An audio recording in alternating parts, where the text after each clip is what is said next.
Hello friends. मैं doctor Gautam Kumar health सेवा at your home से आज हम लोग एक बहुत ही इंटरेस्टिंग टॉपिक डिस्कस करने जा रहे हैं जो बहुत कॉमन हो गया है इन दिनों। आइए टॉपिक को जानते हैं जिसको कहते हैं चेस्ट डिस्कम्फर्ट।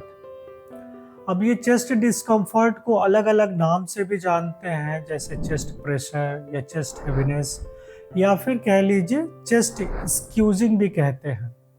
अब ये चेस्ट डिस्कम्फर्ट जो होता है वो माइल्ड टू सीवियर हो सकता है। अगर माइल्ड है तो जनरली हम लोगों को कोई ज़रूरत या ट्रीटमेंट लेने की बात बहुत सीरियस नहीं होना होता है, लेकिन जब ये सीवियर होता है तो उस कंडीशन को अगर हम समझें तो ये लाइफ थ्रेटनिंग भी हो सकता है और किसी की जान भी जा सकती है। अब अगर हम चेस्ट डिस्कम्फर्ट को समझना चाहते हैं तो सबसे पहले हम लोगों को थोरैक्स और एब्डोमेन के एनाटॉमी को समझना होगा कि वहाँ कौन कौन से ऑर्गन होते हैं और यही ऑर्गन एसोसिएटेड होते हैं हमारे चेस्ट डिस्कम्फर्ट से। तो एनाटॉमी समझने के लिए हम जिस तरह से भी मूव करेंगे, टॉपिक क्या कॉज है वो वहाँ पे हम लोग एनाटॉमी को भी फोकस कर देंगे। वैसे एनाटॉमी के लिए एक पिक्चर हमने डाल रखा है जो कि आपको बताएगा कि हाँ भाई एब्डोमेन और थोरैक्स में ये ऑर्गन होते हैं।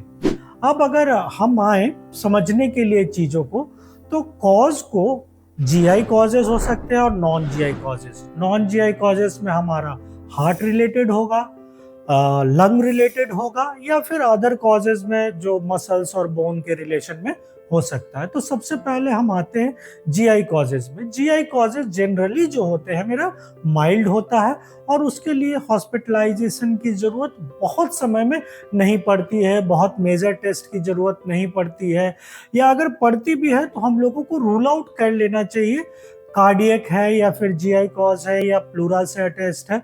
ये चीज़ें हम लोग रूल आउट करके समझ सकते हैं। जीआई कॉजेज में क्या होगा, सबसे पहले गैस्ट्रोएसोफेजियल रिफ्लक्स डिजीजेज आते हैं, फिर ऑब्स्ट्रक्शन या किसी तरह से इंजरी हो जाए, पैंक्रेटाइटिस, कोलेसिस्टाइटिस, या फिर हम लोग देखते हैं बहुत सारे पेप्टिक अल्सर डिजीज है। वो सब केसेस में हम लोगों को चेस्ट डिस्कम्फर्ट मिलता है।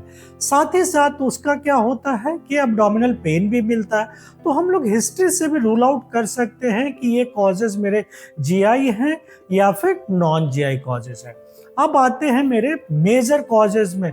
जो मोस्ट कॉमन कॉज है वो कार्डियक रिलेटेड है। कार्डियक रिलेटेड में हम लोग मोस्ट कॉमन अगर देखें तो acute myocardial infarction. Acute myocardial infarction में क्या होता है, हमारा कोरोनरी आर्टरी जो होता है जो ब्लड सप्लाई करता है हार्ट को, अब ये कोरोनरी आर्टरी कहीं ना कहीं कॉम्प्रोमाइज्ड हो जाता है और हार्ट का जो डिमांड है उसको, हार्ट के ऑक्सीजन के डिमांड को फुलफिल नहीं कर पाता, या फिर हार्ट का मेटाबॉलिक रेट बढ़ जाता है जिस कारण से हार्ट का डिमांड बढ़ जाता है। इस कंडीशन में हम लोगों को देखने को मिलता है कि कहीं ना कहीं किसी पार्ट को ब्लड सप्लाई कम मिला और हार्ट का वो पार्ट हमारा काम करना बंद कर दिया।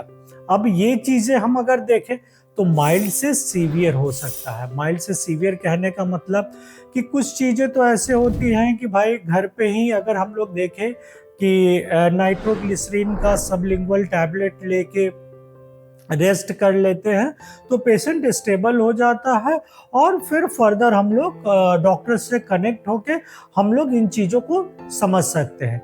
एक कंडीशन ऐसा आता है जब पेशेंट को नाइट्रोग्लिसरीन का सबलिंगुअल टैबलेट लेने पे भी आराम नहीं मिलता है, जिसको अनस्टेबल एंजाइना कहते हैं।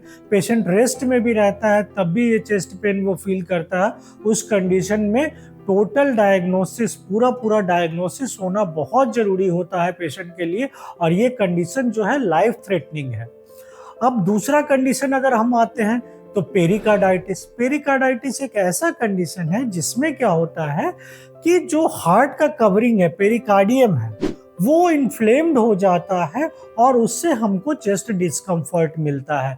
इस कंडीशन में हम देखें कि वैसे तो न्यूरल अटैचमेंट नहीं होता है पेरिकार्डियम का, तो ये पेन जो होता है रेफर्ड पेन होता है थ्रू द प्लूरा।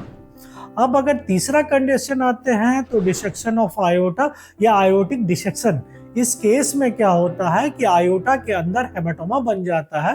वो कंडीशन किसी भी कारण से हो सकता है, वो चाहे मोटर व्हीकल एक्सीडेंट से हो या ड्यूरिंग कभी हार्ट सर्जरी के टाइम पे कुछ ऐसा हुआ हो, जैसे बलूनिंग के टाइम पे या बाईपास सर्जरी के टाइम पे भी हम लोगों को डिसेक्शन ऑफ आयोटा मिल सकता है।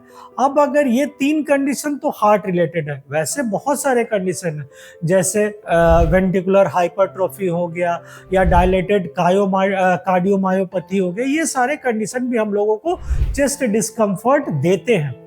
अब अगर हम लोग आते हैं लंग की तरफ, प्लूरा की तरफ, तो उसमें देखेंगे पल्मोनरी इम्बोलिज्म जो होता है वो चेस्ट डिस्कम्फर्ट देता है। दूसरा कंडीशन हम लोग देखें कि टेंशन न्यूमोथोरैक्स, उस कंडीशन में भी चेस्ट डिस्कम्फर्ट मिलता है।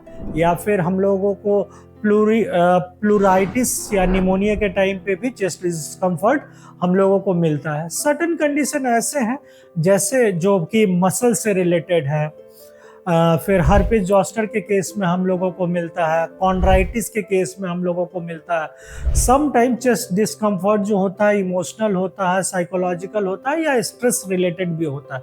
अब सबसे बड़ी बात आती है कि कोई भी डायग्नोसिस कैसे किया जाए।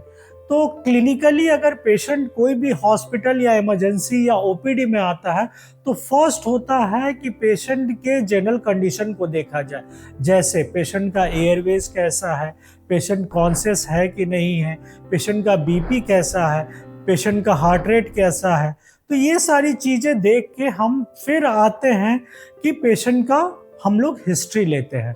हिस्ट्री में हम लोगों को कॉज को पता करना होता है, ये कार्डियक कॉज है, ये लंग से एसोसिएटेड है या फिर ये जीआई कॉज है या अदर कंडीशन से जुड़ा हुआ है। फिर फिजिकल एग्जामिनेशन में आते हैं। फिजिकल एग्जामिनेशन में हम लोगों को बहुत सारे फाइंडिंग ऐसे मिलते हैं जिससे कि हम लोगों को डायग्नोसिस में मदद मिलता है। तीसरा आते हैं हम लोग डायग्नोस्टिक टेस्ट पे। तो अगर हार्ट रिलेटेड है तो बहुत मेजर इशू है और ये कंडीशन काफ़ी लाइफ थ्रेटनिंग होता है। उस कंडीशन में पेशेंट को हॉस्पिटलाइज हो के सारे डायग्नोस्टिक टेस्ट को करवाना चाहिए, जैसे इको है, ईसीजी है या फिर आपको एंजियोग्राफी, एंजियोप्लास्टी, जो भी प्रोसीजर है डॉक्टर कनेक्ट करते हैं और डॉक्टर बताते हैं इन चीज़ों के बारे में। अगर लंग से रिलेटेड है तो हम लोगों को एक्सरे, HRCT लंग, या फिर हम लोग अब्डोमेन से रिलेटेड है तो हम लोगों को अल्ट्रासाउंड करवाना हो सकता है या फिर जीआई इंडोस्कोपी करवाना हो सकता है। तो ये सारे डायग्नोस्टिक टेस्ट हैं जो कि हम लोग रेकमेंड करते हैं एक पर्सन के लिए जब इस कंडीशन चेस्ट डिस्कम्फर्ट लेके कंप्लेंट कोई भी हमारे ओपीडी या इमरजेंसी में आते हैं। अब अगर हम देखें कि चेस्ट डिस्कम्फर्ट को अगर माइल्ड फॉर्म में अगर वो आ रहा है तो बहुत सारे लोग घर पे ही चाहते हैं कि ट्रीटमेंट हो जाए और पेशेंट हमारा इससे रिलीफ पा ले। तो उस कंडीशन में सर्टेन ड्रग्स हैं जो कि आप डॉक्टर के कांटेक्ट में आके ले सकते हैं और उसका यूज़ करके आप इन सिम्टम से दूर रह सकते हैं। तो आज हम जाने चेस्ट डिस्कम्फर्ट के बारे में। अगर आपके मन में कोई भी सवाल आ रहा हो चेस्ट डिस्कम्फर्ट से रिलेटेड तो आप हमसे जानकारी इस चैनल के माध्यम से ले सकते हैं। थैंक यू दोस्तों।